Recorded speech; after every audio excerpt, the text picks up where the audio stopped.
It's Grant who's got the goal from the free kick, and we're heading for extra time now, surely.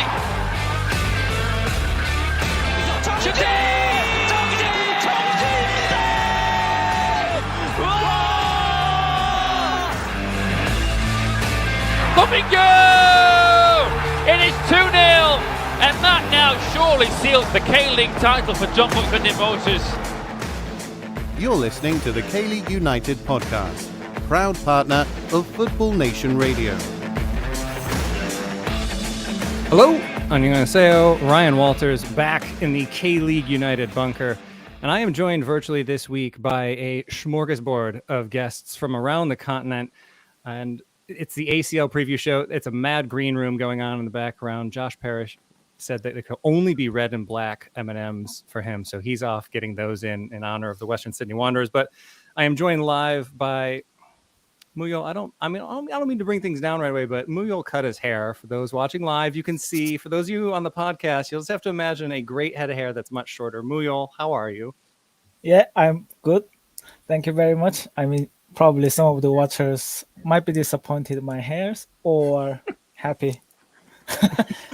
I'm sure most of us are happy. If your folks are watching, then I'm sure they're very delighted to have the short hair back. But, you know, it's fine. And a man that needs no introduction for Asian football fans, Scott McIntyre. I believe, is this a first K-League United podcast appearance for you? Yeah, it is. annyeonghaseyo. Yeah, it is. And it's very unusual because just hearing the intro and hearing your voice, I think I've told this story before. I listen to all my podcasts on double speed. So whenever I'm jolted back into normal speed, it sounds really weird. Like the whole intro, it sounds like I'm in some kind of a time warp. It's going so slowly. Yeah, great to be on. Great to be on with all the guests where we've now and the other guys in the green room as well. Really looking forward to it. Yeah, thanks for coming. And another debut here on the K-League United podcast. You might know him from Wild East Football. Xiao, how are you? Not too bad, thank you. Thanks for coming on. And for those of you that are watching live, I do see we've already got a couple of comments coming in. Do please keep those coming in throughout the show because we're not going to have time for a dedicated mailbag all the way at the end. So we're going to just be answering questions kind of as they come throughout the show. I'm not used to having this many folks in the private chat also chatting while we're going live. But thank you, Josh, for chiming in there. We'll get to you. For those of you that are listening or watching live right now, this is the annual AFC Champions League preview. We're going to be talking about most of the groups in the East. And I say most of the groups in the East because, well, unfortunately, we don't have time to go through all 5 groups in a single episode, not the way that we go through things. So here we're only going to be focusing on the groups that have Korean teams in them, which we are lucky enough to have 4 groups this year. But for Group J, well, I'm sure Scott will be covering that. I'm sure Wild East Football will be covering that. I'm sure Thai League Central will be covering that. There will be plenty of places to find out about that group, which is a very fascinating group, by the way. I do like a lot of the group breakdowns here, but we are going to get started, and I will stop my bantering. We're going to get started in Group F, and what we're going to be doing is going group by group, team by team, talking about how they got here, their strengths, and their current form. And we're going to name a player to watch, and then we're all going to make ourselves look really, really smart and predict the group winner at the end of each segment, which I know you love doing it, Scott, so that's why I had to do it. It makes us all look so good in the end when we're there. That's right. We're so right. So we're going to roll out the red carpet, and we're going to get started with a team that, we'll see who they show up with, but we're going to start with Shandong Taishan and Xiao. How did they get here? Well, how they got here, they won the league last year. I mean, on the back of basically everybody else collapsing, which is basically how the league went last year. And Shandong shows the virtue of being fiscally conservative, and when everybody's throwing money all around, and you just sell your players for a unreasonable amount, and in the end you will find out everybody else went bankrupt, and you just win the league basically by default. I mean, there are worse ways to win, I guess. It's like the speed skaters at the Olympic. You just hang back in the back and you wait for everybody to crash in front of you, and you pretty much, yes. Even though they were competitive in a few years when Evergrande was dominant. Mm-hmm. So coming into this year, this version, and again, it's a big question of who's going to be sent from the Chinese teams right now, because last year, for the folks that don't know, they sent youth squads. And actually, before we go any further with that, do you have any update of what kind of squads we can be expecting from the CSL sides? Probably still the reserve team. I mean, Yatai have already quit.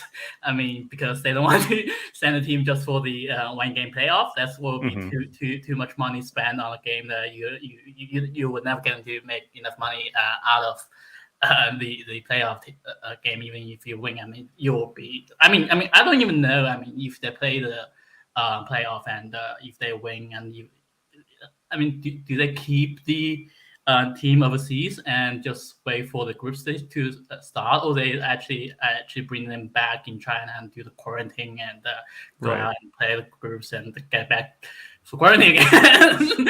I mean, there is argument that will for Evergrande actually to send the first team, which we will talk about later. But for Shandong, I think it's almost certain that they will send the reserves.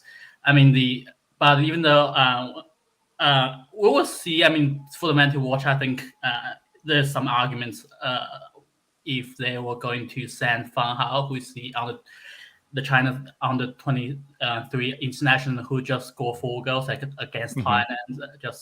I think it's 2 days ago in the Dubai Cup. I mean, but on the current circumstances, I would think they will want to keep him in the first team. So sure. Because even I mean there's Asian games in mid August that also complicates things. I mean, you want all the under 23 internationals actually at home just to prepare, but I think Shandong will probably just send the reserves and lose the group. That's what yeah. Sure. I mean, it'll be a good opportunity for the kids. So I think for this one, the one to watch will probably announce themselves when they're there in the group stage. And I guess current form, well, we'll just have to see. But how are they doing when it comes to their league form? Assuming that even if it is the reserves, they're at least part of it in some way.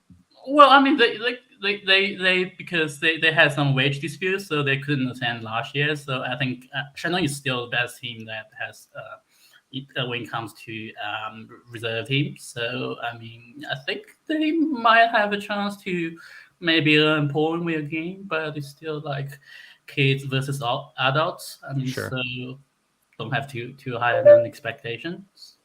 Okay, well, we'll transition from a team that might not have the high expectations to one that always has high expectations in this tournament, and that's Urawa Reds.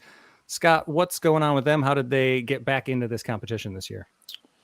Yeah, like you said, high expectations is true, but it's a curious case. I don't think there would be many teams that have won twice the number of continental titles than they have domestic league titles. Reds have.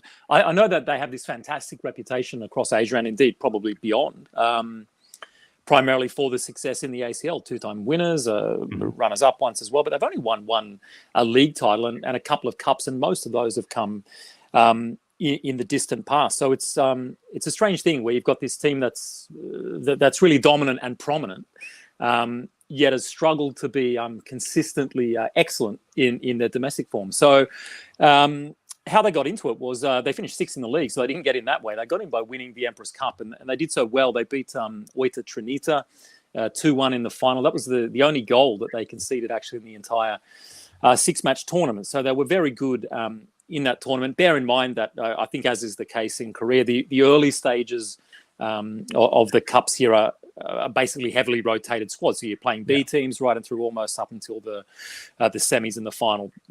Be that as it may, they got through, which was their aim. The aim always is to get into Asia. So they did it the convoluted way through the cup, but they haven't started this season very well. The ACL teams, the 4 of them, now with Kobe coming through the playoff as well, have had front-loaded some of their league matches so that they can go off into the bubble environment for the ACL. So those clubs have played 7 games, and it's been pretty poor. 4 losses from those 7 games for Reds to start the season.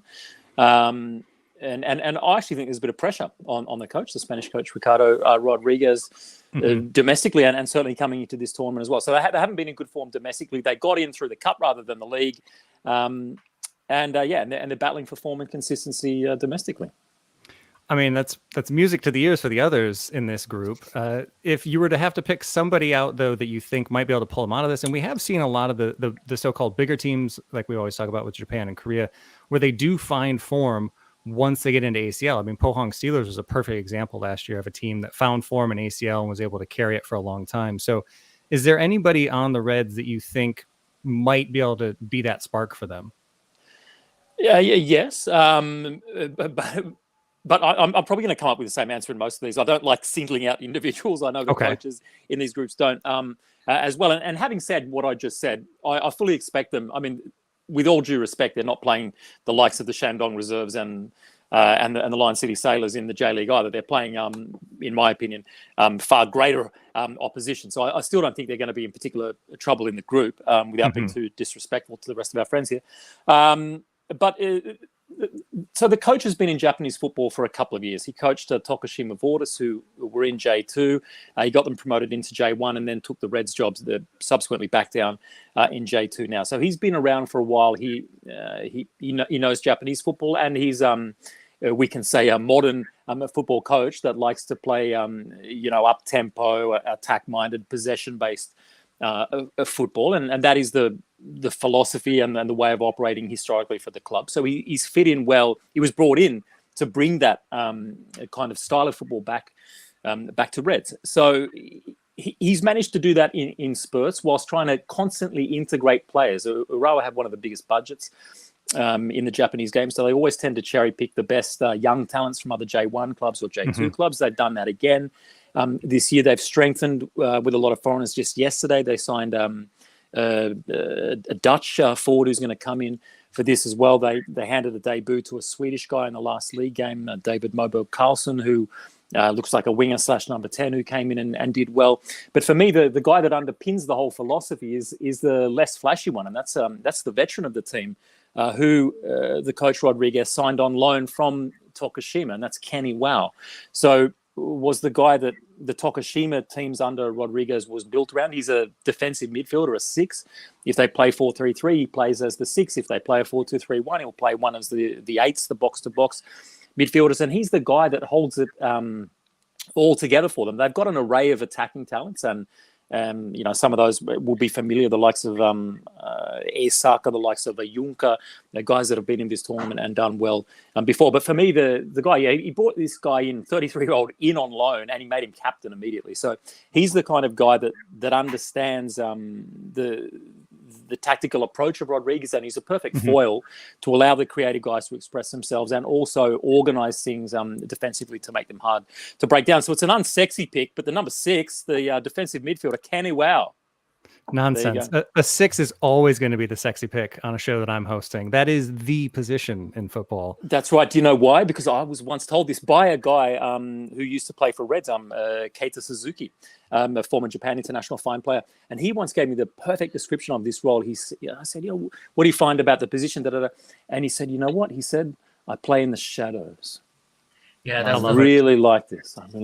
Yeah, that's the position I play at too as well. Actually. Whoa. See? There it is. There it is. It's not just because I love Michael Bradley, who's another bald-bearded American that loves this sport, but I do love a 6. But let's move on briefly. Muyol, we are going to let you talk. I promise.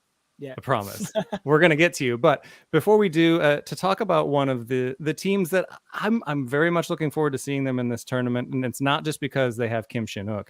The Lion City Sailors are back in this one, and he wasn't able to make it live this year. I think it's because he got confused in the time we started last year by an hour, but we are very happy to have a segment from Rish Roshan Rai, and here's what he had to say about the Lion City Sailors.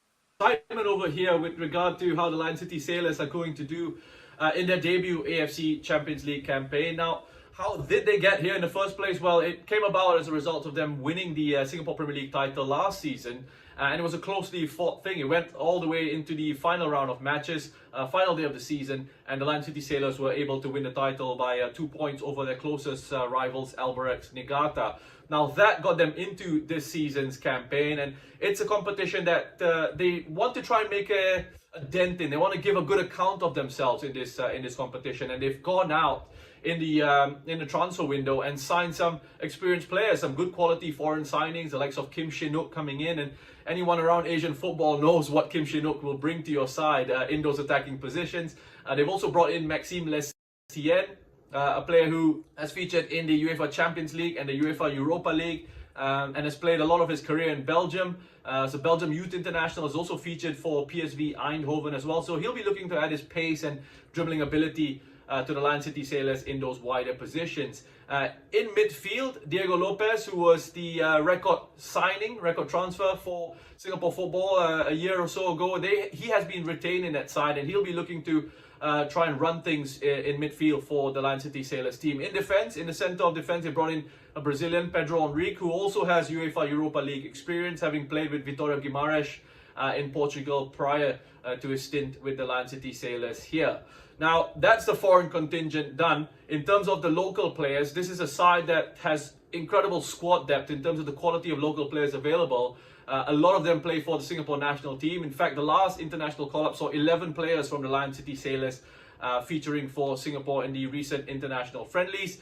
And so they have that squad depth there. They should be a lot better equipped to deal with the challenges of this competition, as compared to Tampines Rovers, who really struggled last year and perhaps didn't give the best account of themselves and the best account of Singapore football with their participation. So the Lion City Sailors are looking to try and avoid that by giving a good account of themselves in this season's campaign. Now, the problem is with this Lion City Sailors squad is that they actually haven't been playing that well. The performances haven't been quite there yet for Kim Do-hoon and this Lion City Sailors side. They're still sort of trying to work out a way to get Kim Shin-wook involved, get the best out of him. He's still a very good player, obviously, as an individual in the penalty box. He's a good finisher, and he helps win matches for them. But in terms of that overall team structure and the overall team performance, they're still sort of trying to find that balance between defense and attack. And at times, they can look a little bit loose defensively and a little bit sloppy in possession. So they'll be hoping to iron out those few issues that they have coming into this season's competition. It is going to be difficult for them. When you think of who's in the group, the likes of Urawa, the likes of Shandong in there as well, and Daegu, it's going to be tough. It's going to be a huge test for them. But this is where the Lion City Sailors see themselves. This is where they want to be. They want to be in these big competitions because they want to be one of the bigger clubs in the region as well. So that's what they're trying to do on and off the pitch. The infrastructure is there, but I still think it's going to be a difficult campaign for them. If they can come away with a point, if they can come away with a win, I think it would be a successful campaign for the Lion City Sailors side. Now, as for who to watch from this team, plenty of players, lots of good local talents. I mentioned the likes of Haris Harun, Faris Ramli, Gabriel Kwak in there. Anu in those defensive midfield areas can destroy things. Shadan, a very good quality player as well, who tries to dictate the tempo, the passing game for the Lion City Sailors from those deeper midfield positions. But I think there's one man in particular who's going to see a lot of the ball. He's going to be involved a lot, and that is Hassan Sani. 37 years of age. This goalkeeper is still just getting better and better with age. A wonderful shot stopper, commands this area well, and can help with his distribution and his sweeping as well in behind that defensive line. I think he's going to see a lot of action. I think he's going to see a lot of the ball. And Hassan Sani, for me, the goalkeeper from the Lion City Sailors, is one to keep an eye out on. Listen, I hope you've enjoyed this little preview of Lion City Sailors. I'm sorry I couldn't be there joining in the chat with you guys. But again, as I said, there's a lot of excitement to see how they do in this season's campaign. And I think we're all over here looking forward to it.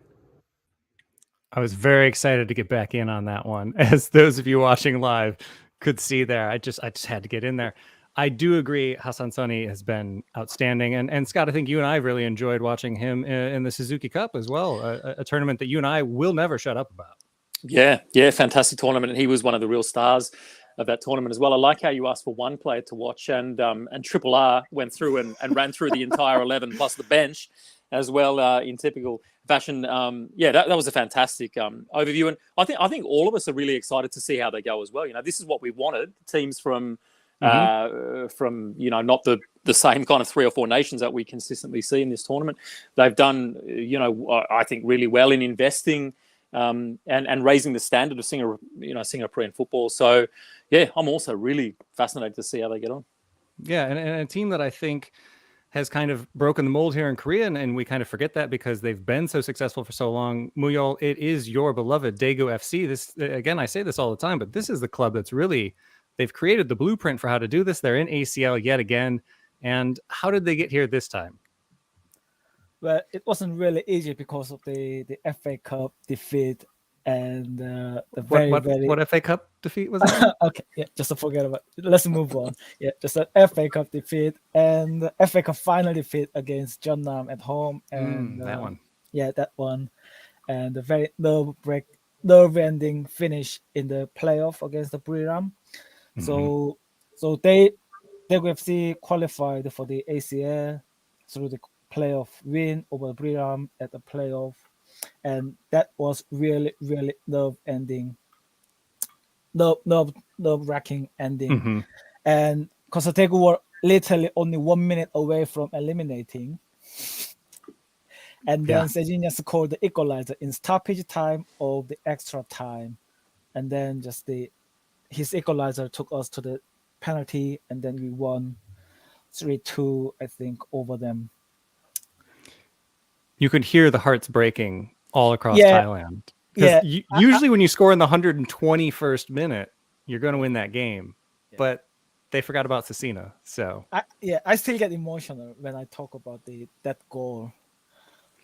It was amazing. I wish we had more highlights out there, but you did post one, by the way, for folks that want to see that goal. Muyol's got one on Twitter that you can that he linked to on Twitter.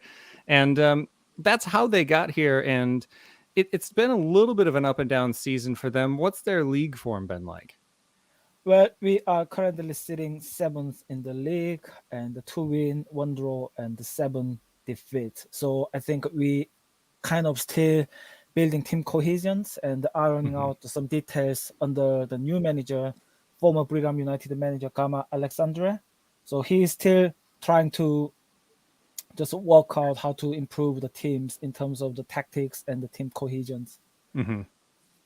Yeah, and I feel like we already keyed in on this, but who would you peg as the one to watch for Daegu?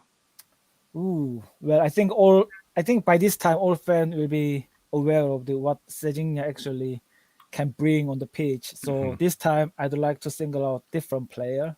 Oh, okay, I like it. So this time it's going to be, my pick is going to be giant defender Jung Tae-wook, because we need to get ready to defend against the Ugi from the Lion City Sailor. Oh, the Wookiee. That's right. Yes. So because of him, I think we need just a big defender at the defense. So basically, Jung Tae-wook, he has developed into one of the best defender in the league since he moved to Daegu in 2019, and he also received the national team call-up once. So he didn't get the second, but just once. So he's such a great talent at the back, and I'm really looking forward to seeing him, how he can deal with Kim Shin-wook at the back. Yeah, I like that. That is a battle of the Titans right there. That one's going to be super fun to watch. All right, I'm gonna get rid of you guys really soon, but before we boot you out and bring in some new guests, and Muyol, if you want to stick around for the mailbag, we'll just bring everybody back. No, we're not doing a mailbag. Never mind. This will be it for Muyol. So I'm going to start with you. Who's winning this group? Well, it's easy. It's Urawa. Oh, I would be surprised if they didn't win the group stage. Scott, are you going to agree with that one? Yeah, I don't know. It's so hard, with the way the tournament is. There's no home advantage for anybody. I think it's going to be the same team throughout because the matches are so condensed. You've got an A team and a B team that plays and all this kind of stuff. So it's going to be. I'll tell you who's going to get through, and that's Daegu and Urawa. In which order, I don't know, but let's say Daegu. I'll be nice for Muyol. Nice, but we are very, very bad at just playing against the Japanese team, so I don't expect us to win over Japanese team. Yeah, so you get the first. Xiao, you said that there's no way Shandong wins this, so who do you think will win this group? I would say Daegu. I think Rivera is kind of the team with better momentum, but I think over the years, it had hardly happens that a team that perform very well in the recent past, I think, continue their trend. So it's a bit of a contrarian take. Okay. I like it. I'll close out this segment by saying I think Daegu is going to pip it. I think they're going to get in there. I think they're going to do it. It'll be a real test for their squad depth, though, so we will see. I wanted to say Lion City Sailors just to say it, but I can't go that far. Anyway, we're going to take a really quick break, and we will be back with all new guests who are going to be previewing Group G. We will be right back. FNR is a revolutionary football-dedicated digital platform, the first of its kind in Australia. It provides a 24/7 live online radio platform experience, podcast hub, and acts as a content provider for TV, radio, and digital. Having reached millions of listeners and football fans since launching, FNR is accessible worldwide via its website or app, providing a platform to discuss, debate, and celebrate the world game. We are your voice of football, FNR Football Nation Radio. Welcome back to the K-League United podcast. I'm your host, Ryan Walters, and I am joined by some new faces and fancy locations. I'll start with the gentleman next to me in this magical musical squares that we're playing here. It's Thai League Central's Gyan Chandratala. Gyan, welcome back again. It's getting better, the pronunciation, actually. Good job. Thank you very much, Ryan. Thanks for having me on again. Thank you. I was just, sorry. Oh, I was just going to bash myself and say that as a white boy from the States, my pronunciation of Asian language names is getting better. I will say, I'm not going to throw anybody under the bus by name, but there are some commentators that still struggle with Korean names very mightily. And I want them to fix it. But anyway, that's tangent for another time. Gyan, you were in the private chat, which is a welcome and terrible distraction for me as I'm running all these things. But you did reference, and I need to make this public. You said my friends in Buriram? No, he said my friends. Oh, so me. Ivan said my friends in Buriram, and I said I wouldn't call them friends, but I feel bad for them. And by them, I mean him. I mean Ishii-san, the best coach in Thailand. Everyone else be damned. I feel bad for him. He didn't deserve that. And thanks, Muyo, for reminding me about Sazinia's goal. I mean, those kits alone for Buriram, those deserved to move on, but unfortunately they didn't. Well, as I was misreading the private chat as it's coming through, the man that actually did say that is Philippines football commentator Ivan Gayares. Ivan, how you doing? Very good. Thank you. Thanks. Happy to be here again. And for those watching live, I kind of just want to have you on every week now because this is the second year we've had you on and the location just gets better and better. This is your weekend home that you're just staying on for a Monday evening, I assume? Yeah, sometimes it's my Monday home. Tuesday is different, so yeah. Just hop back to the grand piano, get the mind going a little bit. And one of the many silky smooth voices of FNR and an NPL Victoria commentator, it's Josh Parrish. The M&Ms are down. Josh, you're looking good. Mm-hmm. Yeah, it was part of my rider in the ground. I had to have my my red and black M&Ms. No, I'm actually wearing the Western Sydney Wanderers kit today to try and send out some good vibes for the Australian teams because they can't seem to do anything in this competition of late. Since the Wanderers won it back in 2014, they've done nothing. So even last year went as far as to withdraw from the tournament entirely. So happy to be back 2 years later. We've actually got some Asian Champions League to talk about, even if we've lost an automatic spot in the coefficient along the way. Well, we were almost close to having a team. I don't know how familiar are you with the Melbourne Victory. They almost made it in here. But I don't know why I'm throwing all of my guests under the bus immediately in this episode. But I will stop myself. Melbourne Victory in that ridiculous end-to-end game. The thing is, it didn't really sting so much because no one expected them to win. Everyone was expecting them to go out because they were playing away from home against a Japanese team. And you know, there was Andres Iniesta on the other side, who earns more than the entire A-League combined, I think. So it was a mighty effort, but 4-3 in extra time just missed out, unfortunately. So just the two teams qualifying this year. Yeah. What a game that one was. And on the note of expectations, like you say, I think maybe Australian fans weren't expecting too much in that one, but a team that I think expectations are rising for, a team that's going to be playing in their own backyard again. Guillaume, let's get started with you in BG Pathum United. This is a team that showed well last year. This is a team that played really well against Ulsan in the knockout rounds last year. How did they get back into this competition this year? Right. Well, they're in this competition this year because they won the 2020-21 Thai League. That was before they played Ulsan, before that group stage campaign. So that it's the same thing. And BG Pathum, and I've gotten permission from Ob to call them this, they are the masters of self-sabotage. There is no better club at world football, better than screwing themselves over than BG Pathum. Stop me when this gets confusing, okay? So BG won the league in 2021. They sacked the manager who won them the league, Dusit Chilamsan. They hired Aurelio Vidmar, who came in, got them to the knockout stage. They were competitive at the top of the league. They sacked Vidmar, got Dusit back in after he failed at Port. Then they sacked Dusit after 5 games because he didn't win any of them. And they had an interim. Now they have their current coach, Makoto Teguramori. And yeah, BG's toughest opponent in this group, sorry everybody, is BG Pathum. I'm serious. And if they are in the mood to screw themselves over, if they're in the mood to screw themselves over, they won't go through. It all depends on how they're feeling on the day. Do we want to win? Do we want to screw ourselves again? It's all on them, frankly. I need to get out of my system. I love it. This is why I really wanted Buriram to win, because Buriram, as much as I dislike them, they don't stab themselves every 3 months. And this is why I did not want to have all of our hopes on BG. But now all of our hopes are on BG. Oh, dear God. Okay. You're just discounting the Beatles like this? The question that we'll just vaguely move around to, because I love the idea of, I mean, especially because of the group that we're in here. I do love the idea of a team working against itself. But for those that are unfamiliar with I don't know if there's anybody that's familiar with the inner workings of Thai football, because as you just went into, that's quite the laundry list of managers in the past couple of months. Year. So, since the last ACL. Yeah, just a few. So folks listening, if you think your club is ridiculous about it, now you know. But if there's one player that you think it's worth tuning in to see him play, who would you say that is for BG?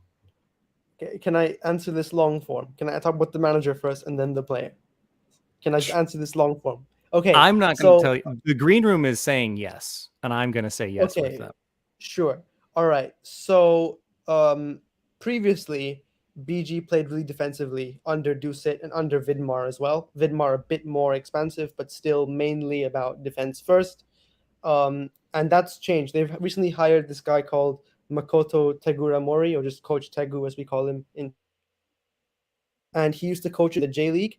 And I think he's actually a fantastic appointment. I think if you look at his record, he took Vegalta Sendai from J2 to their highest ever finish in J1, second place, over a long time. He achieved a sustained improvement with that club. He got relegated with them last year, but if you look at his record overall and his record with Japan's U23 team, he just looks like a very good appointment. So respect to BG for doing their research this time and getting somebody who isn't an obvious pick but seems to have a lot of quality. And now they play a much more attacking game than they did previously. So now the creative players are kind of the focus. So I have 2 names, should be familiar to most people on the pod.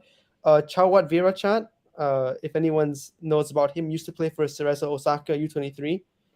He was loaned there by BG a long time ago. He's like a playmaker. He's really struggled to get into the first team until, but Coach loves him because he likes to play attacking football.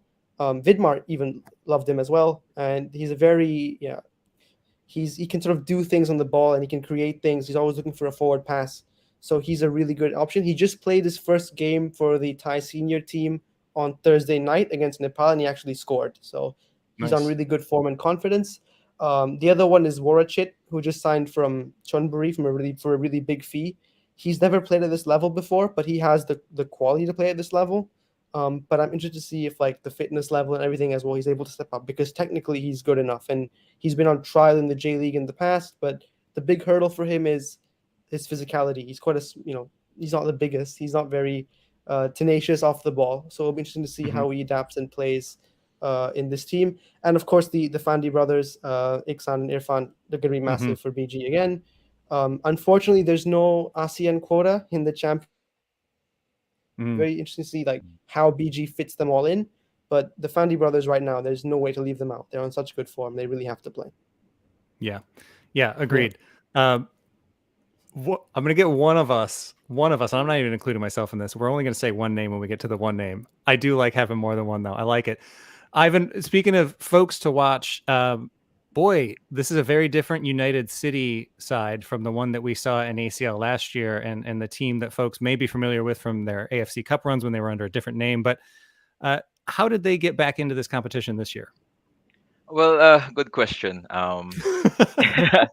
So basically, United City is the luckiest team and in the entire AFC Champions League because they're the only team who managed to qualify without playing a solitary game. So what happened was PFL 2021 was cancelled. So eventually, the federation nominated them to be number one. But lucky for them, they're in the competition. So the bad thing is though, 10 key players left the club for different reasons. Most important would be Stefan Schrock, Philippines team captain, Bienvenido Marañon, AFC Cup top scorer. It says a lot about what's happening in the background, but they did a little bit of changes. They got some younger players in, and then it's basically a new team, and I really don't see much for them moving forward. But I hope that they could do some good things in the competition.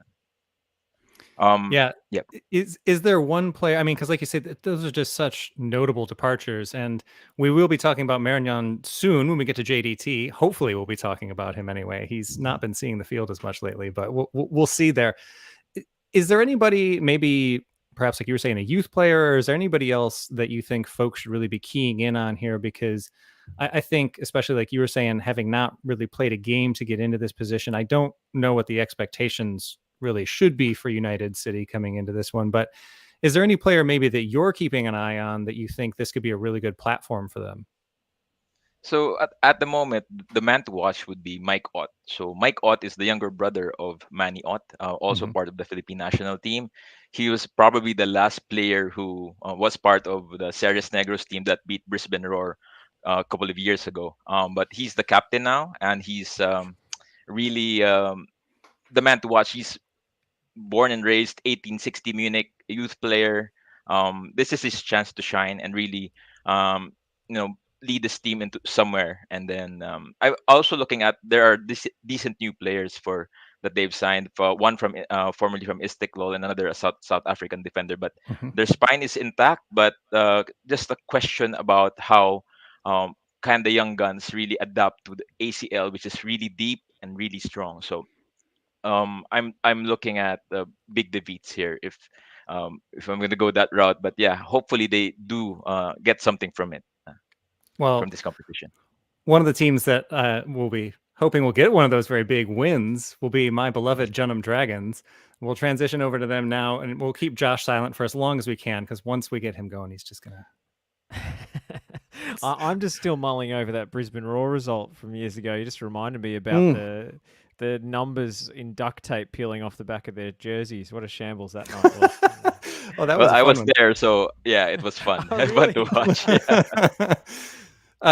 Yeah. There's always something interesting going on in the playoffs and in ACL in general, and back in it, I say, because we've been there before. It's the Junham Dragons. They got here because they are the reigning Korean FA Cup champions. The Dragons claimed the honor for the fourth time in history and their first since 2007 to make their way back to continental football. Many of the familiar faces from that title-winning side, however, have departed. But the core strength of the team remains the same, and that's its defense. Kim Da-Sol has been given the full-time spot between the sticks this year after sharing it last season, and dropping down a division, former Suwon Samsung Blue Wing, just because Scott's in the green room. Chae Jung-won has made a step down division and has done really, really well in the back and has just solidified things. Foreign signings, Yue Sato, Kacharava. I got to get this one again. This is why you don't do things live. Kacharava. It's not even that hard. Come on, Ryan. and Polana, they've been finding form recently. They've actually been really working well together. And with that, the team has also found form recently. It was a really slow start for the Dragons. I was there for their opener, and I lost feeling in my fingers. It was too early for them to be starting the season. It was mid-February here, and it was a slow start for them. But they have found form. They won 3 straight and even managed to draw against the Ulsan Greeners over the weekend with a squad that was very, very depleted by a COVID outbreak. So the depth has already been tested a little bit for the Dragons, and it's been okay there. One to watch. I'm going to keep it to one. I was very tempted to say Kim Hyun-wook. He's one of our central midfielders that wears the 10 shirt. He plays more as like a 6 or an 8 and wears the 10. I love him for it. But I've been very, very impressed with Sato. He came in and didn't know much about him before he came in, but as we were talking about sixes earlier, he has been playing that role really well for the Dragons, and that's allowed Kim Hyun-wook to move forward with more freedom. And Sato's also been able to pick out a lot of passes on his own. Really, really impressive finding players on the move, and has hit the ground running with this team. And I think with more game time, with the repetition that they're going to be getting in this group, I think he's going to be one to watch for sure, and just the team in general. But that's my well-pronounced Jeonnam Dragons take for now. Josh, can we move on to how's your pronunciation going for the Australian teams? How's it going for Melbourne City? Not too bad. Well, I'll get to a French player later, but I studied that at high school, so I should do okay. But okay. They qualified, winning the double, so to speak, finishing top of the table as premiers. But in Australia, we have this final system, so they managed to beat Sydney FC in the grand final to win the championship, and that's a huge milestone for them because more so than any other club in the A-League, Melbourne City want to do well in the Asian Champions League. We've seen A-League teams not take the competition that seriously in the past, and that will not be the case for them because they are owned by the City Football Group, of course, Manchester City's owners, and the Asian Champions League is a way for them to enhance their reputation outside of Australia. So they are going to take this competition really seriously. I could even see them resting players in the A-League to do better in this competition rather than vice versa, as it has been in the past. So this is a huge campaign for them. They've finally shirked their chokers tag that they had for many years. They've won the league and they've qualified in Australia's only automatic spot. Yeah, like I say, I think it's been a proof of concept for them to finally get in there and get that title, which they've been close to before. There are a lot of names on this team for folks to watch. Is there one in particular, or 3 or 4, that you think people should be keeping an eye out for? I can go through the entire team if you like, but I mean, we already had Rishan once.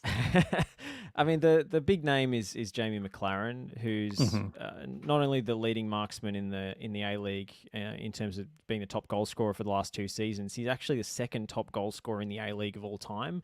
And he's only got 25 or 26 goals to catch up to Besart Berisha. So if he sticks around, he will do it. He's only 28.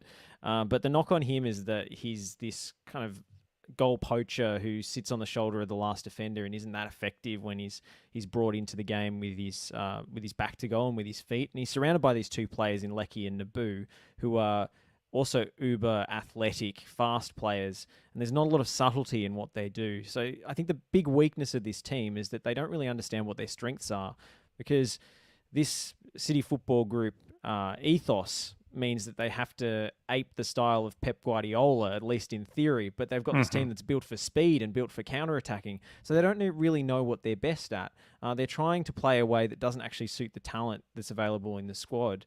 There's also, I have a big concern about the kind of hierarchy that seems to be at play. The players being picked on reputation rather than on performances. There's this young prodigy that they have, Marco Tilio, who was the face of the A-League marketing campaign this season. They did a whole hip-hop video. They had him in it dribbling and scoring goals and things. They wrote a song for the league. I thought he was going to be the one. Please tell me he was behind the mic for it, though. He was not. They managed to hire some local musicians to do it, but he was certainly the face of the video clip, and it was "Here Comes the Future. Look at the young players in the A-League." But despite him impressing seemingly every time he steps on the pitch, if Leckie, McLaren, and Naboot are all available, he can't get in the team, which is preposterous based on his performances, but hierarchy seems to reign. So the player to watch for me is Florent Berenguer, the Frenchman, who, when he came in, he was under Warren Joyce, which is 2 managers ago now, and he was played as this traditional winger up and down the touchline, and he just didn't have the athleticism for it, and he looked like a waste of a visa spot. But then Eric Mombarts came in, and they had that French connection. You know, they spoke the same language. I think that really helped. But he also shifted him inside into this sort of one of the 2 10s that they play in the 4-3-3, and he's excelled in that role because he doesn't have to cover as much ground, and he can just pick up space between the lines, and the weight on his passes is just beautiful. So he's the key player for them, because without him they can't seem to break down compact defenses. That's their big weakness, and he alleviates that to an extent. So Florent Berenguer is my player to watch. All right. And we'll just go in reverse order here. Is he the one that you think will lead them to the top of the group? Are they going to win this group, or who do you think will win this group? I think they can get through. I don't think they're going to win the group necessarily because some of the weaknesses I mentioned. I think John of Dragons are probably the favourites. But I think out of the 2 Australian sides, I don't know. I think Australia tends to view the Asian Champions League based on the reputations of the countries and the teams that are involved. We don't pay that much enough attention to Asia. So I might be seriously underrating, Thailand and the Philippines here. But yeah, I think they can squeak through in second. In second? Wow. Okay. Ivan, who's winning this group? Yeah, I think the better city will win. Melbourne City will top this group easily because of their they're not depth. That good. And they're good on paper. They score so many goals, but they're really hard to watch sometimes. They can really. I mean, we talked about teams shoot themselves in the foot. I think Melbourne City is up there, to be honest. Guys, this group is sounding really good. All right, Kian. I was going to go Melbourne City first and BG second, and BG going through. But now I don't know. Now I have lost my confidence in that opinion completely. I mean, I'm just happy the Dragons are in the conversation here. I think, look, for me, I think that this is Melbourne City's group. I think they will find form. I've been watching a little bit of A-League this year, and I know it's been really difficult for them because there have been so many postponements and the season hasn't really gotten going. But again, like you were saying, I think BG kind of can't get out of their own way. United City is very much in transition. And the Dragons, I mean, we're looking good right now, but it is still a second division side playing in the AFC Champions League. So I love the idea of a K2 club coming in as favorites for a group, but I don't think we'll quite take that one. I think this might be the closest group in the East. I do think that this is going to be a really, really fun group to watch.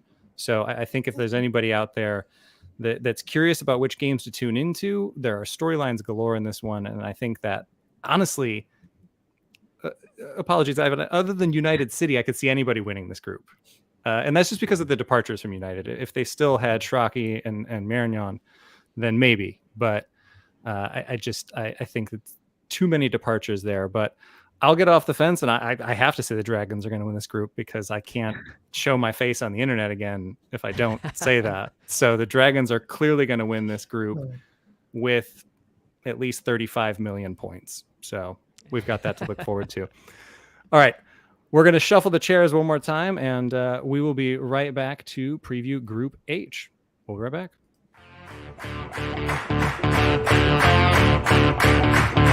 Fans, we want to hear from you.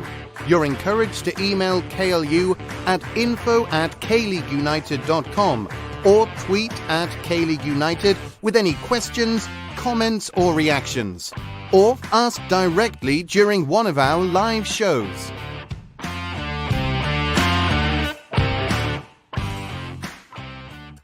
Welcome back to the K-League United podcast. I'm your host, Ryan Walters. Getting a workout this week, shuffling the chairs once again. Scott's back, Josh is back, and it's a much more cozy atmosphere for this segment. Gentlemen, we're into Group H, and, well, Scott, I was tempted to have you do Jumbo Hyundai Motors. Matthew Binns was going to do it, but unfortunately he's out. We've shuffled the chairs. And my goal is to just get you to call them Jumbo Hyundai Motors once in this segment.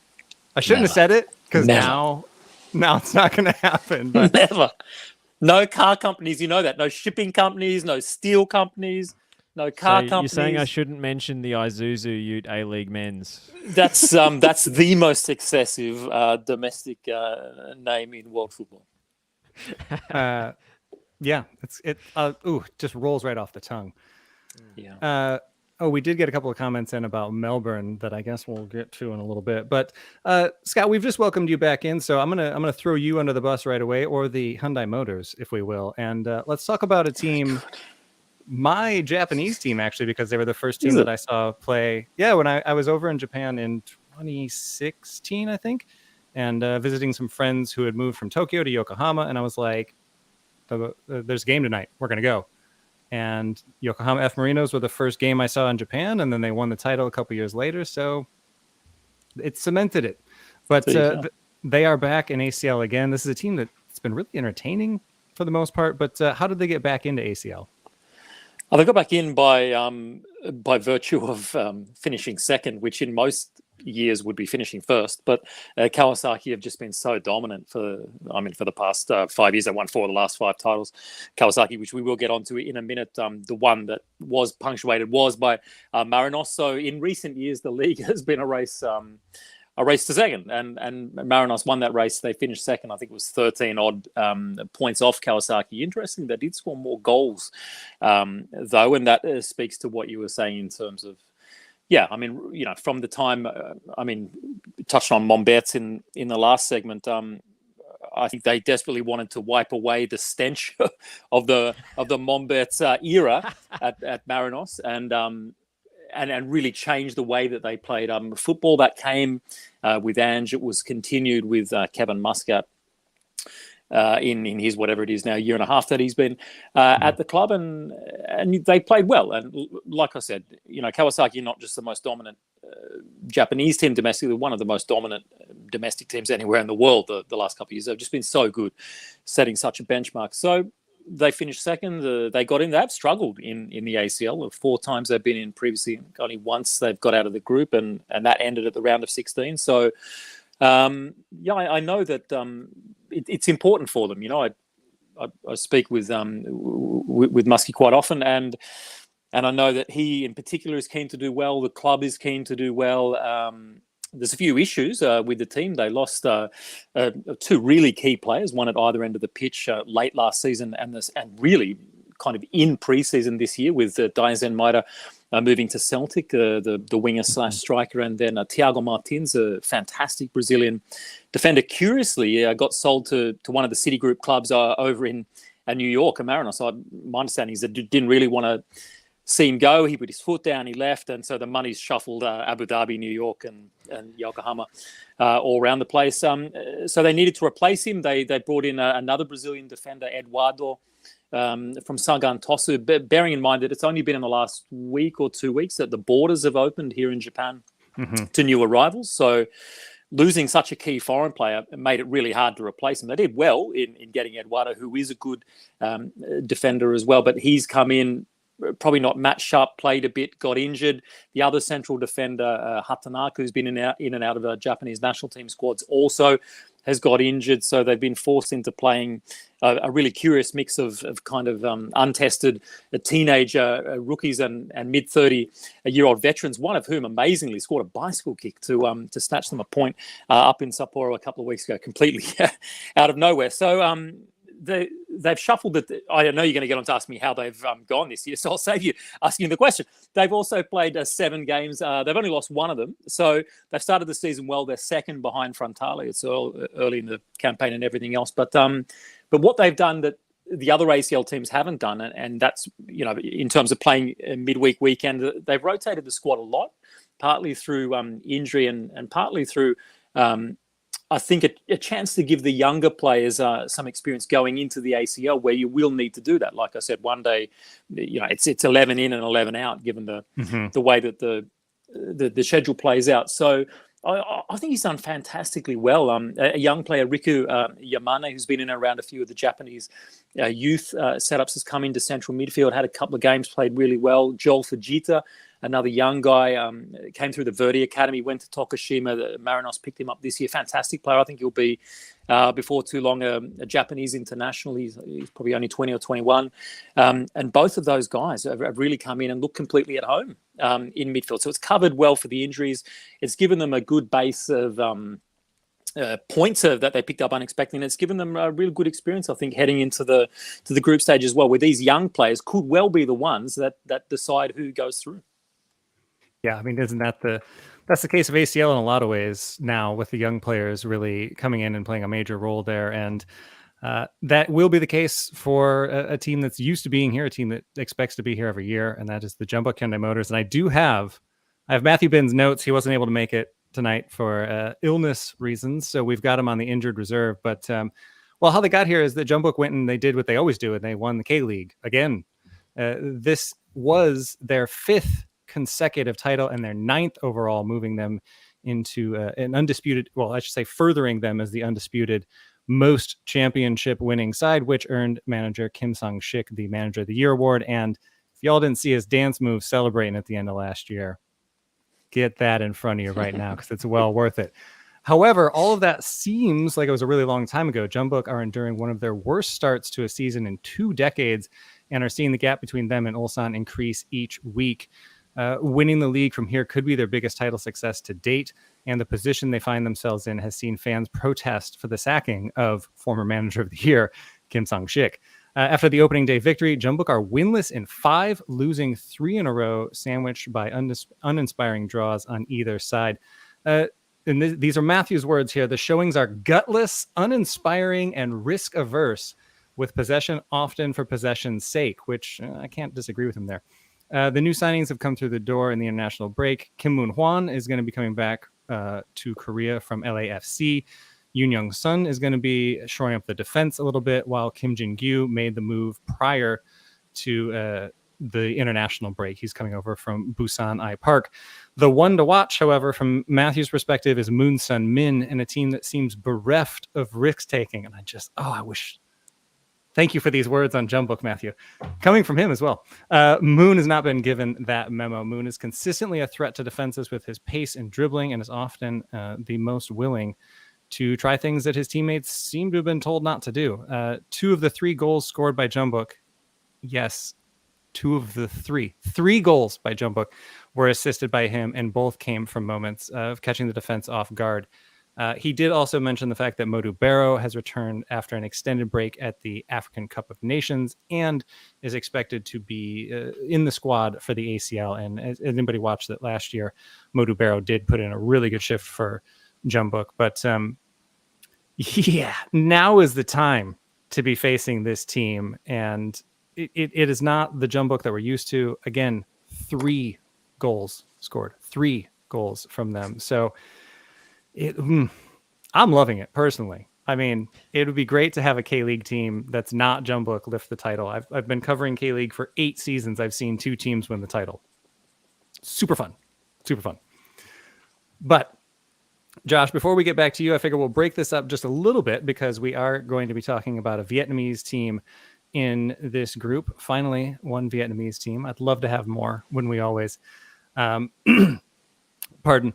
But here to talk about Hongan Zelai, I hope I'm pronouncing that one a little bit better, is Soha News reporter Win Tae Trung, and here's what he had to say. Hoàng Gia Lai is the only Vietnamese club to play in the AFC Champions League this season. According to the regulations, the V-League champion will directly qualify for the group stage. However, due to the pandemic, V-League 2021 was cancelled after 12 rounds without a champion. Vietnam Football Federation proposed Hoàng Gia Lai be made eligible for the Champions League since the club led the table when the league got cancelled. The proposal was approved by the AFC. This is Hoàng Gia Lai's return to the tournament after 17 years. To prepare for the new season, they have recruited 2 Brazilian players, Mauricio Teixeira and Jefferson Baiano. Head coach Kia Tisak also plans to field many young players from the club's youth academy. Their current form is very worrying. This season they commenced the worst start in their 20-year history at V-League. After the first 3 rounds, they have 2 draws and 1 loss. More importantly, they couldn't score a single goal in 3 games, despite being well known for their attacking play style. The goal draft came unexpectedly, considering Hoàng Gia Lai's form last season when they scored in 8 consecutive matches and topped the table until the league must be stopped. Lucky for them, their star striker Nguyễn Công Phượng finally ended the goal draft, as he scored a brace in the game versus Viettel in the 4th round.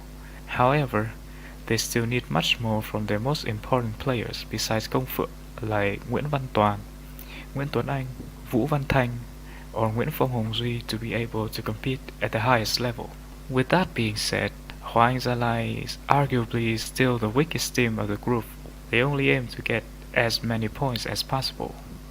Maybe 1 or 2 points after 6 difficult games is enough to be considered a successful result.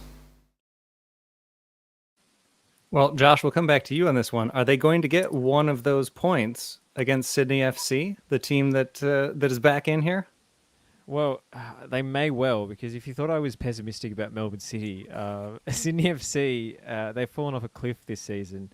They're 6th in the league, which doesn't sound too bad, but for Sydney, that's awful, because they've had an aura of invincibility around that team for many seasons, and they were knocked just off their perch last season, but this year, this is when the heat's really starting to get almost unbearable for Steve Corica. And it doesn't help that he is Graham Arnold's protege.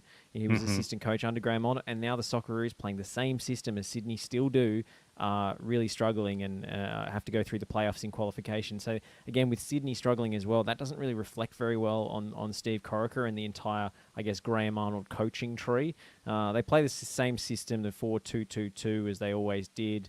And it's starting to get stale, in all honesty. They've been extremely inconsistent. They've had lots of injuries, but they seem to win one week and can't string 2 wins together. They've got a lot of talent in the team, but some of the names aren't as good as they once were. Their core is aging. They've got Milos Ninkovic, who's the Serbian playmaker, the Brazilian target man Bobo, and the Socceroos central defender Alex Wilkinson, who was somehow called up again in the most recent window as injury cover.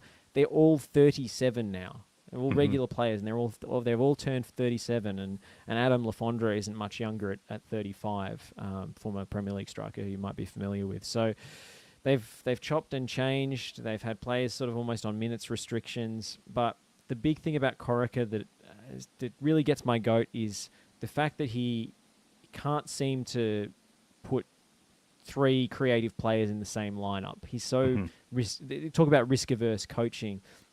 There's something that's been driving me nuts all season, which is that Max Burgess and Milos Ninkovic, Sydney FC's 2 most creative and intuitive players in possession and off the ball as well, seemingly on some sort of job share contract because they can't share the pitch. One of them comes off and the other one comes on every time. And that has been infuriating to Sydney FC fans as well. So my player to watch is Max Burgess because he provides something different. He changes the rhythm. It used to be Ninkovic that they relied upon, but he can't do it every week now. His body's starting to break down. And so Max Burgess is the heir apparent. He's 27, so he's not a young player, but it kind of feels that way because he was such a late bloomer. And it's kind of a good story because he was let go by Sydney FC after he came through the youth academy, and then he had to prove himself again in the semi-professional NPL divisions and only basically broke into the A-League again at 23. And then we lost another year of Max Burgess when he very controversially decided to sit out an entire year of his contract last season. He was just waiting for his Western United deal to expire rather than going back to play for them. And I don't think that absence has been adequately explained. There have been some noises made about him wanting to be closer to his family during the pandemic. He is from Sydney, of course. There have been some suggestions of a rift with then coach Mark Rudan. But he decided to sit out the year and not get paid because there's no transfer system in the A-League and Western United weren't letting him go without a fee. And clubs can't pay transfer fees to each other. So he just didn't play for a year, which was absolutely insane. And a real loss to the competition because he's so good to watch. He's this 6'1" playmaker with the low socks and the floppy hair. He's sort of a throwback kind of player. He's really one-footed, left-footed, and but he glides around effortlessly on the pitch despite his size. So I'm really hoping that Corica sees the light and just decides to deploy him a little bit deeper in midfield so that he can accommodate Ninkovic and Burgess in the same 11, because that will change the dynamic for Sydney FC entirely. But Corica, much like Graham Arnold, very inflexible thinkers and coaches, and they don't seem to change their spots. So I can't see Sydney FC getting out of this group. Well, I'll stick with you here. Who do you think is going to top this group then? I would probably go for Yokohama F. Marinos. I guess it depends on the amount of player rotation that they go for. I'm interested to hear from Scott on this one, because if Yokohama do well in this competition, there is likely to be an opening in the Australian national team coaching position, and the candidates in terms of locals are thin on the ground right now. So Kevin Muscat could essentially coach his way into the national team job earlier than anyone expected. All right, yeah, I'm happy to divert it into an Australian podcast for a second if we can. And I just... there's a fantasy A-League thing that my friends created called the Artificial A-League, which this is a great plug for the Artificial A-League. And my team has been centered around Milos Ninkovic this year. So I understand the pain of all Sydney fans, because I needed him to get me points and he just hasn't come through. And I've also got Wilkinson in defence, and I had Mustafa Amini. So too many Sydney players in the Artificial A-League. On the Muskie thing, I'm not totally sure that he wants the job, from what I understand. But having said that, now that there is an opening, who knows? What I think might happen, and what I hope would happen, is that Marcelo Bielsa comes in and guides us through qualification in the World Cup with a young Australian coach as his assistant in line to take over thereafter. And I think that's the better way to go. That's the way I would go. And yeah, I mean, obviously Muskie would do a good job. No one's questioning that. But you're looking at, this, I guess, the older generation, a Popovic or a Muscat, or maybe someone to come in if Bielsa was to come in, and learn under him for 6 months. And a guy here in J2, in Peter Klimowski, I think would be an outstanding candidate. I know Arthur Pappas, you talk about coaching trees. Both of those guys are obviously firmly off the Ange tree, whereas the others are maybe a bit more on the other side of things. So yeah, that's the way I would like to go and see things happen. And I'm pretty sure the discussions with Bielsa are taking place. So let's see if they can get that across the line, and then hopefully with whether it's an older, whether it's a Muskie or a Popovic, or whether it is one of the younger guys to start what could be a 6, 7, 8 year project. And I think if you were going to go that way, then I think it's either Klimowski or Pappas that they should be looking at. So yeah, it's going to be a fascinating fascinating couple of weeks. It depends really a lot what happens, if they can dodge these Yemeni bombs in Jeddah over there in this match against Saudi Arabia tomorrow night. Yeah, also, World Cup qualifiers still aren't done yet. They are pretty much done, but for folks looking for some football, it's happening tomorrow. You can stay up late for the UAE versus Korea match like I'm going to. Half the one on Jalai's side is here in Japan, actually, at the moment, preparing to... Well, let's keep it with Japan, because I believe it's going to be the Japanese team that's going to win this group. I honestly can't see anybody other than Yokohama winning this group. Not the way that Jeonbuk is playing right now. I don't think they're going to really be as much of a challenge. I think Jeonbuk will find form in ACL, as they almost always do. I think they'll get out of this group, but I think it's going to be a runaway from Yokohama personally. I don't know if it'll be a runaway. I agree. I think it'll be Jeonbuk and Marinos that get through. Again, who knows in which order? But I think that for me that they'll be the two to go through. I'm really fascinated to see how Jalai go at home, and particularly this club, which is a very important one in terms of the development of this national Vietnamese team as well. I mean, they were really the first. A true academy setup that Vietnam had, and of this crop of players now, the crop that went to the Under-20 World Cup, that did well in the AFC Under-23 tournament, and now have come through the same group, basically all through those age groups, and now are the national team. I think at least half of those came through the Jalai academy, which was incredibly well run and funded back in the day. It's been taken over by some probably better resourced and better run ones in recent times, tied to clubs and other private federations as well. But yeah, they're a very important piece of the recent Vietnamese development puzzle. So being at home, yeah, it's going to be really interesting to see how they get on. Yeah, another group that I think is going to be really fun to watch. Like you say, being at home, they'll have that advantage that the playoff teams just never seem to get. So hopefully it'll be nice. Hopefully we'll have some fans in the stands for that one. But we have one more group to go over. We're going to bid adieu to Josh. Josh, thanks so much for joining and giving the Australian fans hope for their A-League teams. But hey, I'm coming away more optimistic about Melbourne City than when I arrived. So there you go. There you go.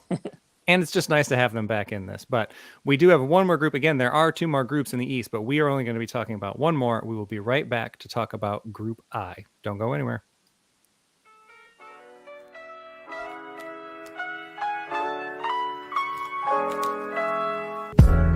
G. Lewis is your neighborhood British bar and cafe located in the Old Giro district of Seoul.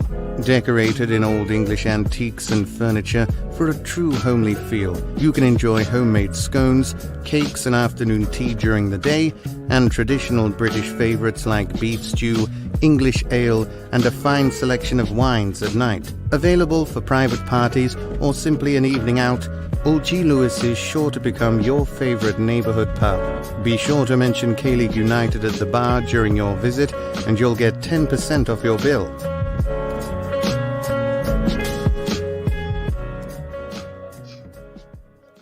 Welcome back to the K-League United podcast. I'm your host, Ryan Walters, and Marco ran out on us. He was tired of waiting, and that's totally fair because it's been such a long time. He's been in the green room the entire time. Scott is back for another segment. Xiao's back for another segment, and running back into the frame. And I think you just wanted a dramatic entrance, and I love it.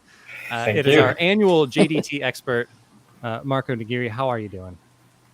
I'm good. How are you guys? Thanks for having me back.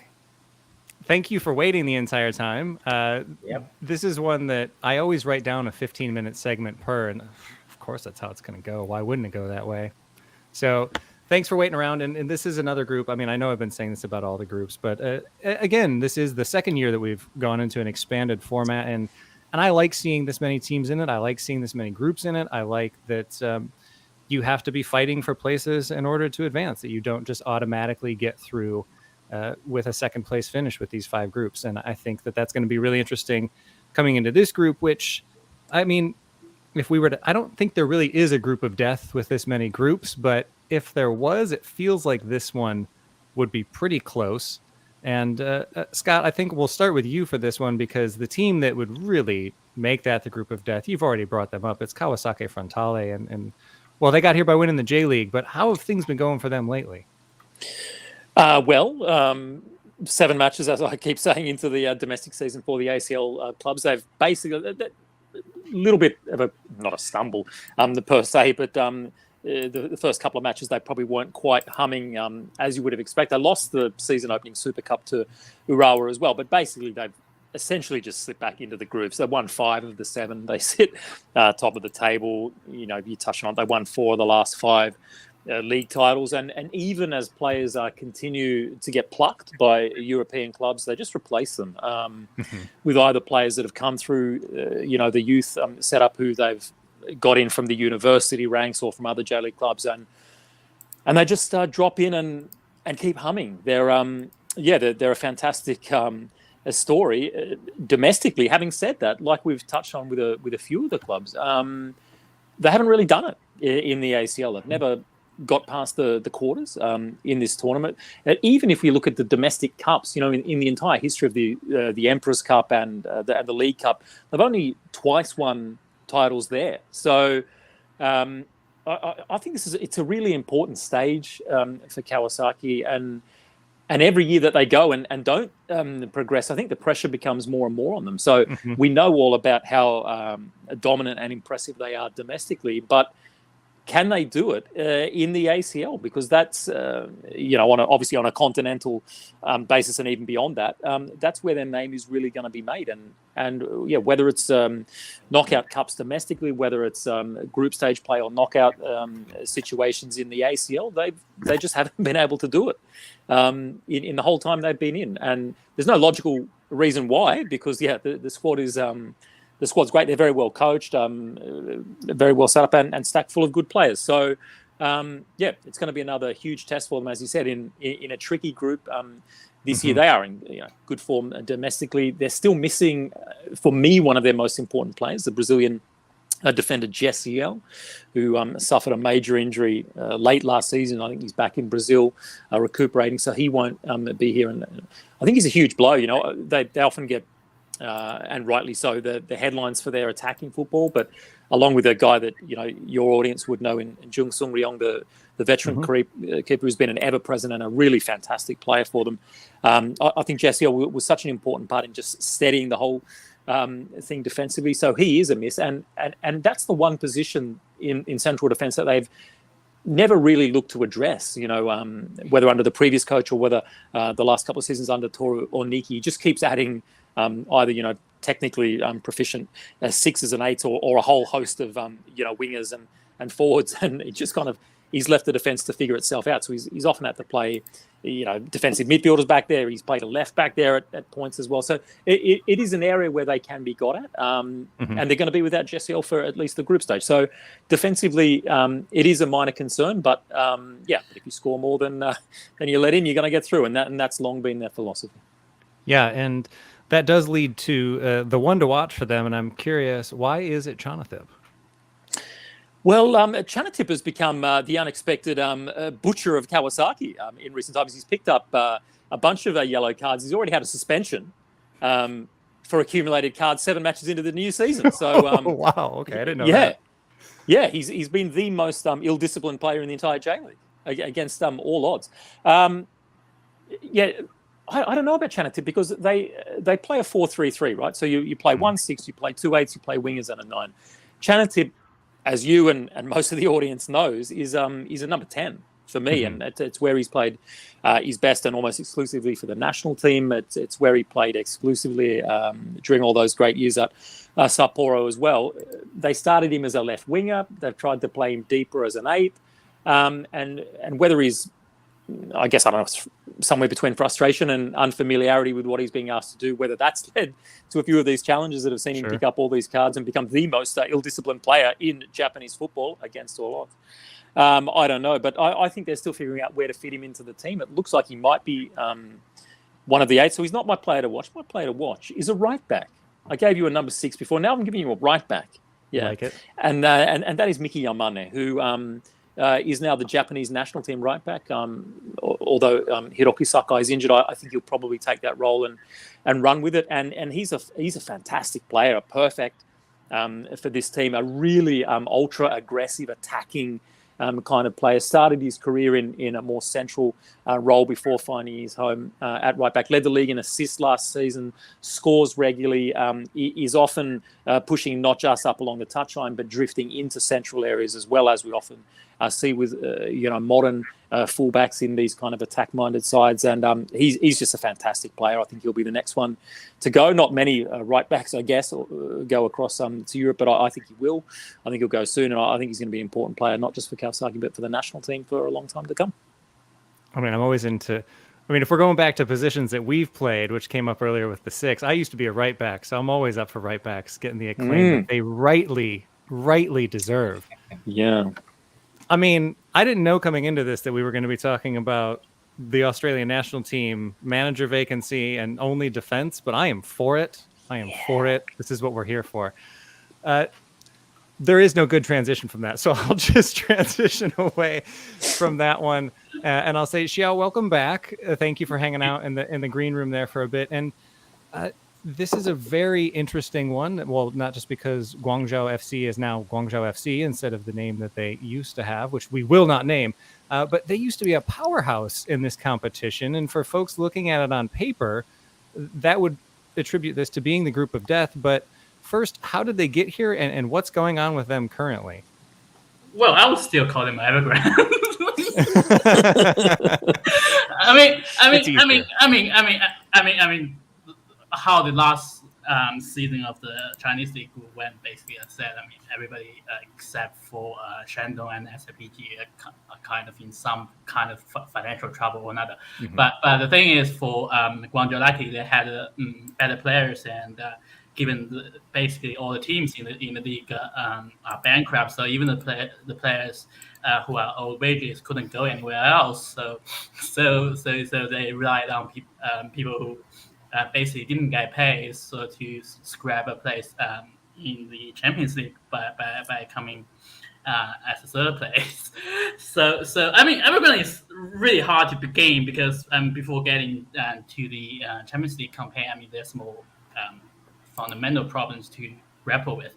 I mean, will they continue to exist as a team? Probably. I mean, they will probably continue to play. I've seen them play the friendlies.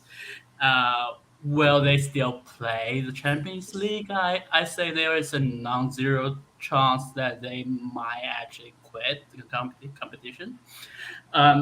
But I mean, actually, I have an argument they actually should stand first, but we'll come to that later. So what happens now is that last year's reserves team is actually now the first team for this season, and the academy team is now the reserve team, and it's probably the team that will play in the Champions League this year. So yeah, basically we talk about the Shandong B team, and this is basically the Guangdong C team that we have. They'll play. But coming to the argument of actually sending the first team, which is last year's B team, this is getting a bit circular now. I'm with you. Yeah, I mean, it's actually, it's a bit ironic to describe them in this way. Is that actually playing in the Champions League is kind of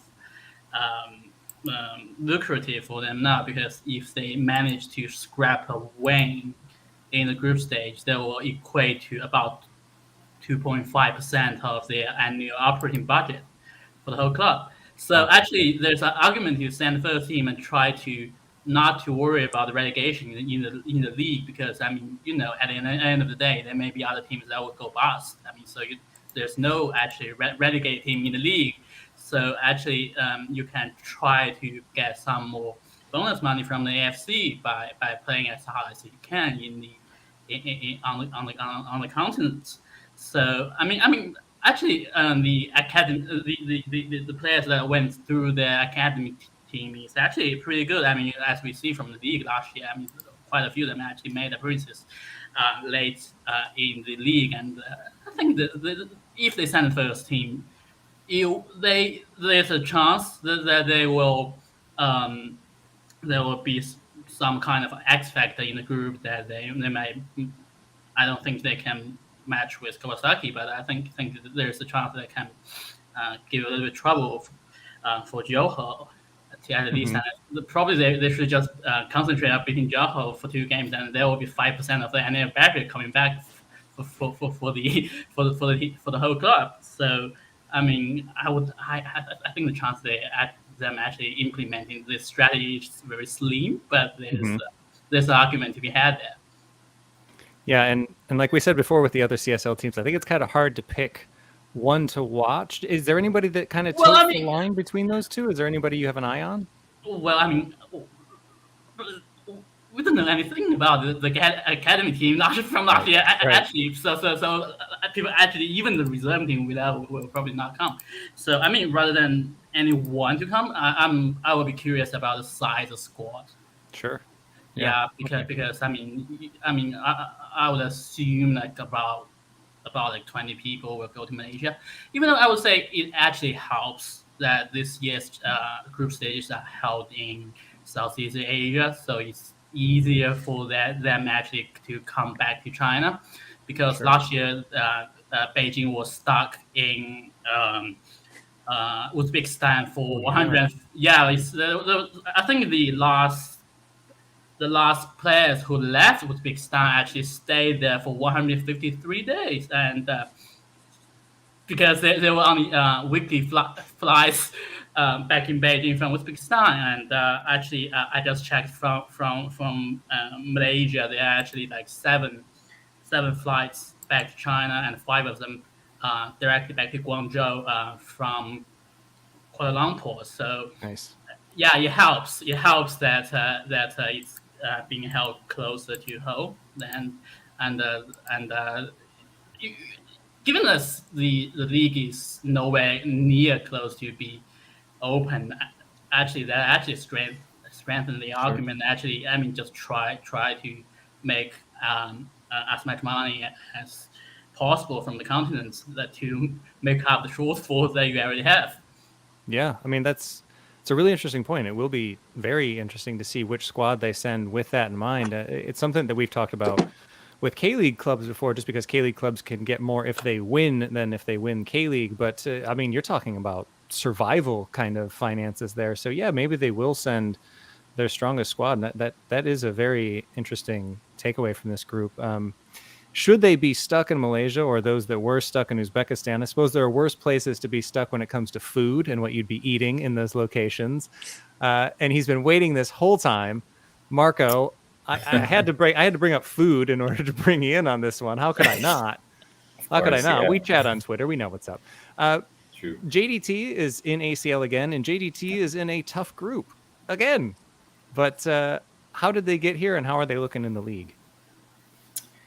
Yeah, well, I mean, they got here just like how they got to the competition each year, which is by virtue of by winning the league. I mean, that's the only ticket of actually getting entry into the Champions League. They've done that job every other year in terms of securing a place in the group stages of the competition. What they've not been able to do or prove, at least till today, has been going beyond. Qualifying beyond to the knockout stages, and I think personally for me it's already a now or never situation for them, because at least from what I've been, from that sort of armchair perspective, I'm seeing they're trying hard each competition, to get out of the group stages. I mean, sometimes it's a question of circumstances as well, because when you sort of compare JDT next to the Japanese or the Korean clubs, it's still. I mean, they've had their moments. They've had some fine results against some of these Korean and Japanese teams. But as a matter of consistency, it's never that. It's never been the case. So yeah, I think preparation-wise, they've shown that they're taking the competition seriously this year. It's a tough group. Obviously, I mean, being with next to Kawasaki Frontale and whatnot is not. I mean, again, once again it poses that challenge of them, trying to get beyond. And I think there are two, at least for me, there are two aspects of trying to get out of that stage this time is judging how they were last year when they had that mini tournament in Thailand, was in terms of how the shape of the team appeared, when because they've been playing in the same formation and comprising of the same players, and that didn't work, I think, for a lot of us. So I think this year they've sort of took that from what we've seen in the league, and I think the most important thing is recruiting some fine players. I think that could help them do the job for them this year. Yeah, are there any of those recent signings? We have talked about Marignan a little bit. He is somebody that came over. I don't know if he's going to be the one to watch for you, but of the new signings or anybody else on JDT, is there anybody that you have a keen eye on, or that you think folks should be watching out for? Here's the thing about Marignan, though. I mean, I don't know how it is still a 3+1 rule as it stands. The thing about how they've sort of, I guess all of us are aware that in terms of how the organizers have sort of tweaked that rule is, by, I don't know how to say this, but the way I understand it is they're trying to accommodate whatever preparations the team has done for domestic competition, and, try to sort of bring that into the Asian Champions League competition. So in the case of JDT, for the league, for the Malaysian Super League, you are eligible. Any team is eligible to have 4 or rather 5 foreign players, one being an AFC quota and the other being an ASEAN player. And JDT, and for this year, JDT have 9 foreign players, good foreign players, in their roster. And if you ask me personally, all 9 are worthy of a shot in the Champions League. Are the 9 able to play in the competition? I don't know how that rule is going to. 9 would be a big ask. That'd be great. Yeah, But that's going to be a pretty big ask. I think true. we're talking about a 5+1 maybe coming in next year or a couple of years, Right. but 9, I don't know. So of the guys that you know are going, is there anybody that you think could make a difference in what's a very tough group?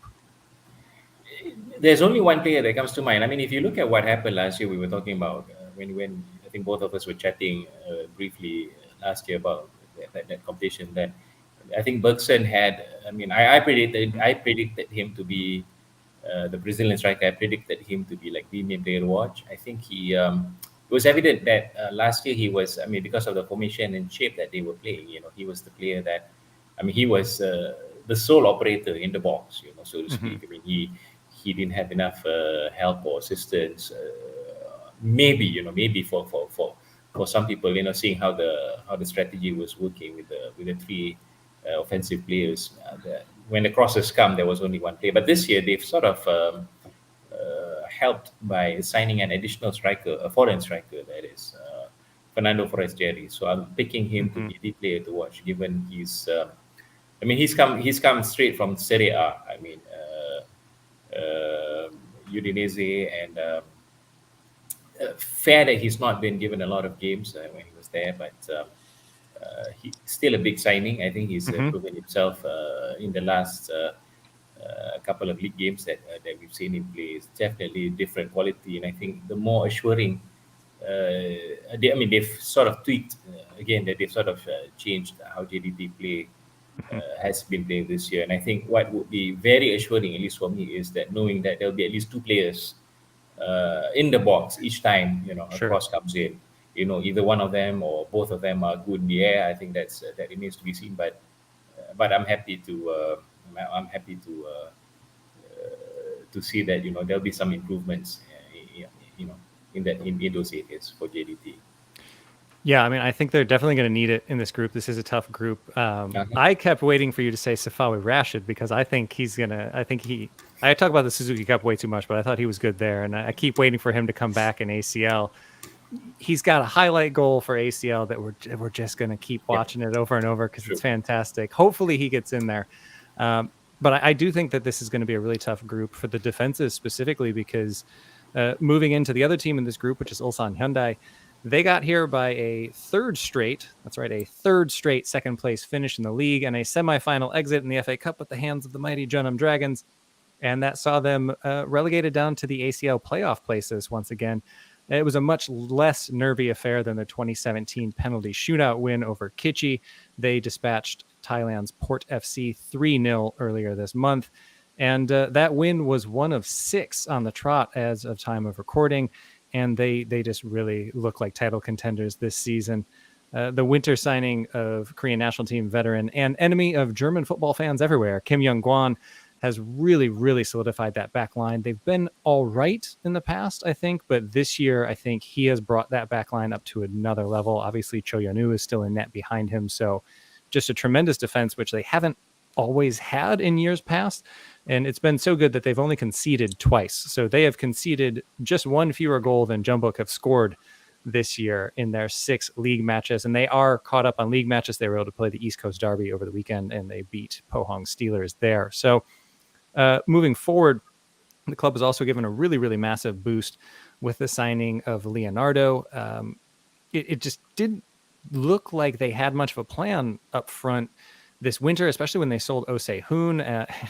Park Ju-young, Arsenal legend Park Ju-young, as Paul Neat may say, looked to be their answer.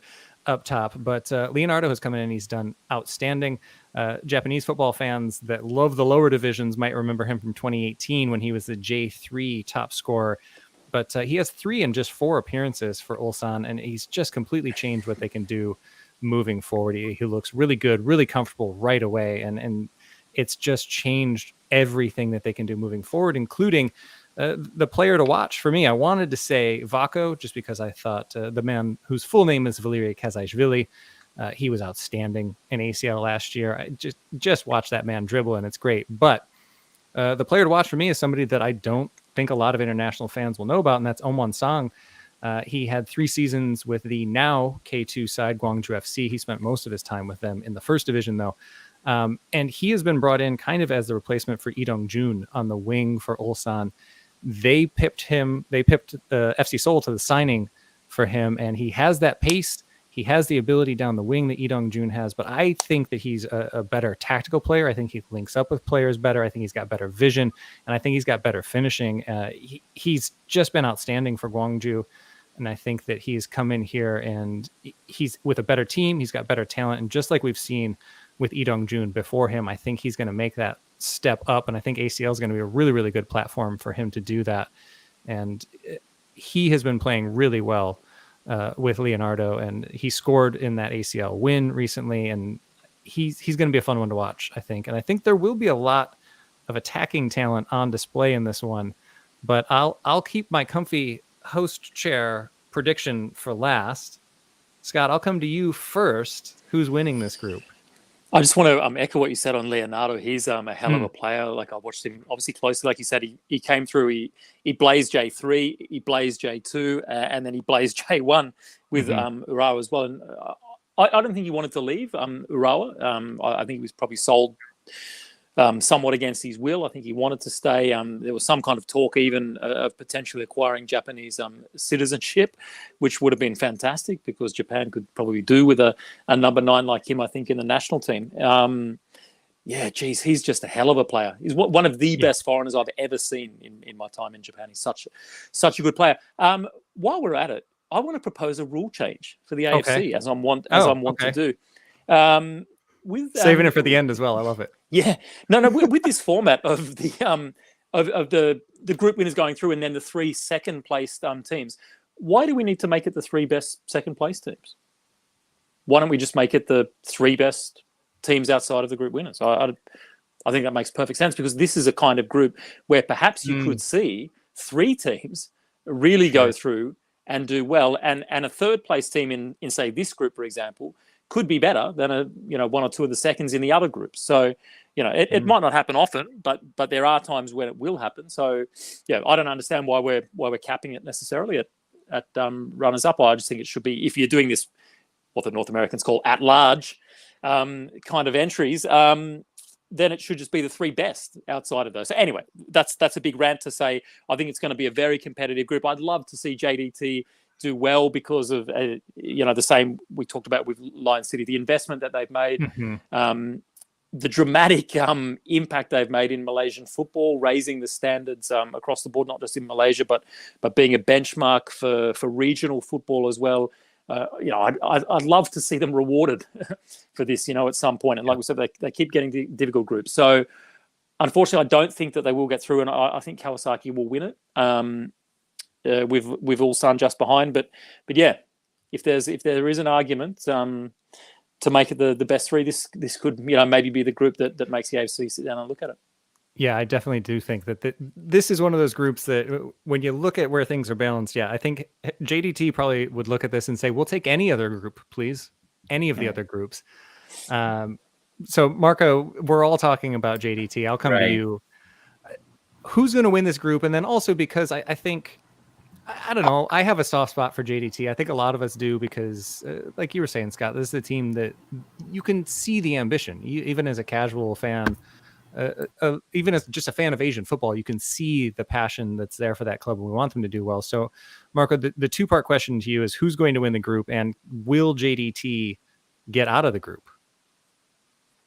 Well, I love JDT. I think as far as getting out of the group, there's Kawasaki Frontale. So I'm going to have to go with Frontale getting out of the group.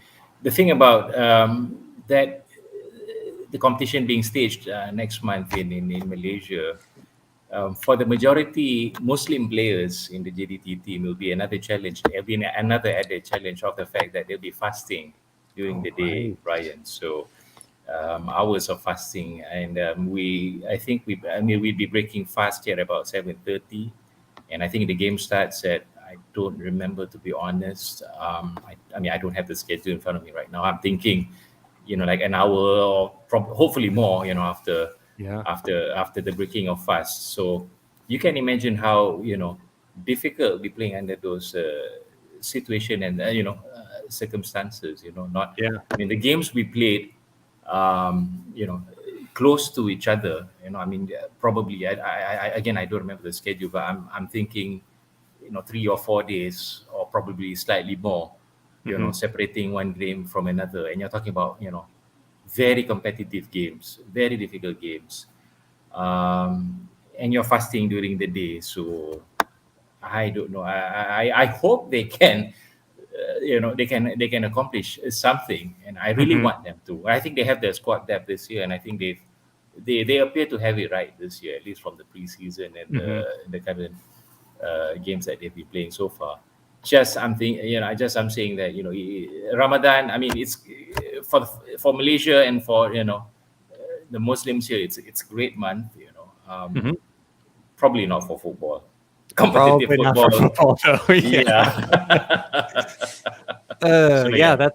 That's a really really interesting point, and one that I think that GDT maybe next year they'll catch the break and get in a decent group. We'll see.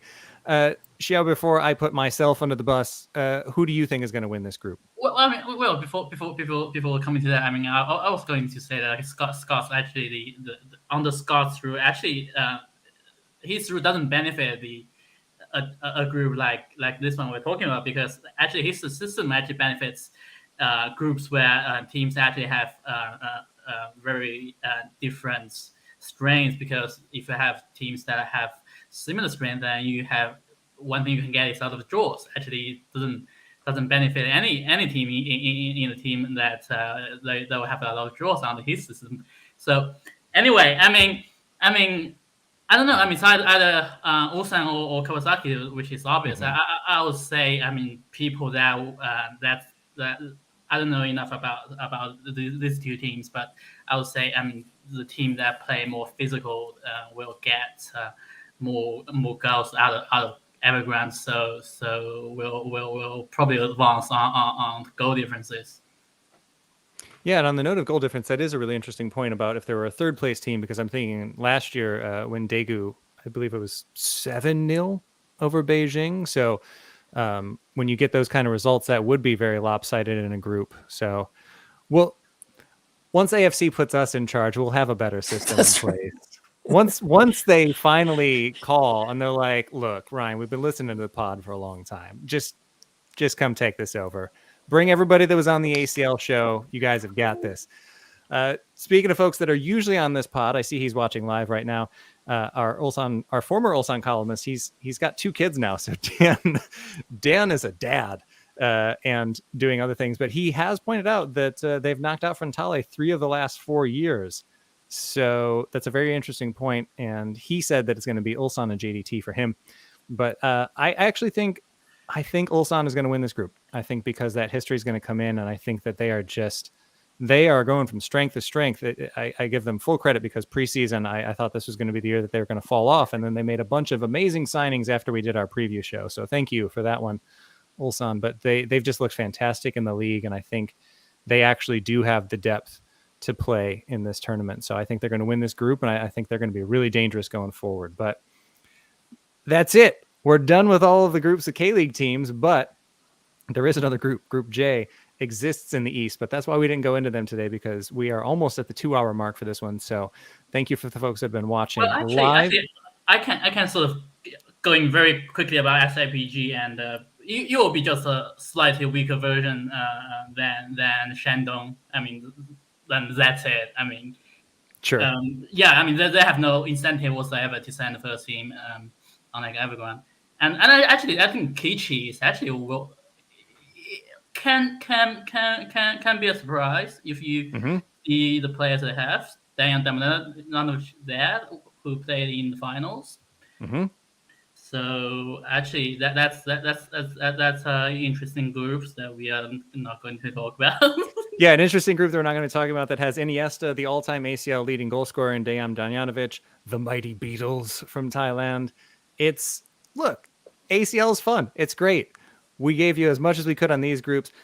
Scott, I'm sure you guys are going to be talking about ACL East. Are you guys doing East and West on the Asian game? Yeah. I think we'll have a look at the tournament as a whole. Hopefully, sometime soon. When I think I can say it. I think Paul got COVID as well, so I think that's the entire Asian game crew now that has been one after the other. Boy. Not in the same room, but struck down with COVID. So yeah, hopefully he and his family are doing all right. And when he's back on board, we'll have a look at the whole gamut. That's right. Well, plenty coming up with ACL, and we will have some player interviews next week for the K-League sides. But for now, thank you so much for watching, and let's look forward to a fun tournament.